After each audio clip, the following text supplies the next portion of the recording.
আজকে বানাচ্ছি ঝিঙে দিয়ে মুগ ডাল। সোমবারে দিয়েছি একটা শুকনো লঙ্কা, 5 ফোড়ন আর একটা তেজপাতা, আর দিয়ে দিয়েছি মুগ ডাল, 1 কাপ মুগ ডাল। এখন দিয়ে দেব 5-6টা কাঁচা লঙ্কা আছে আর ঝিঙে, আর দিয়ে দিলাম ঝিঙে, আর দেবো টমেটো, দিয়ে দিলাম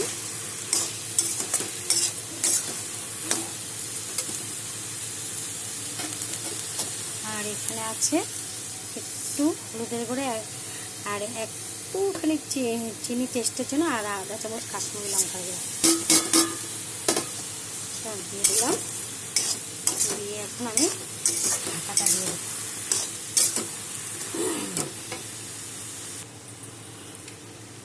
কেটে ধুয়ে ভেজে রাখা আলুগুলোও দিয়ে দিলাম, সব কিছু দিয়ে চাপা দিয়ে দেবো।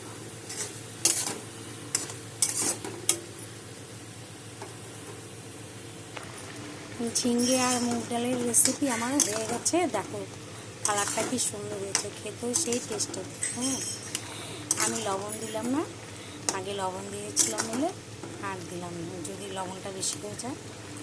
আর এখানে আছে 2টা শুকনো লঙ্কা, 1 চামচ জিরার গুঁড়া, 1 চামচ ধনে গুঁড়া আগে থেকে, আর 2 টুকরা এলাচ আর 2টা দারচিনি আগে থেকে ভেজে রেখেছিলাম। এটা এখন আমি দিয়ে দিলাম এই গুঁড়াটা।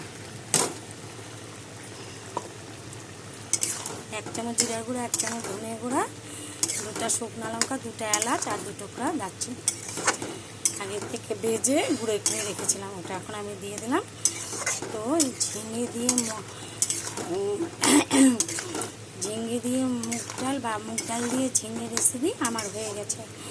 দেখো কালারটা কি সুন্দর হচ্ছে, খেতেও সেই অসাধারণ। আমি খেয়ে দেখেছি, খুব ভালো হচ্ছে। তোমরা এরকম করে বানিয়ে খাবে, খেয়ে বলবে কেমন হয়েছে। লাইক করবে, কমেন্ট করবে, শেয়ার করবে। Thank you.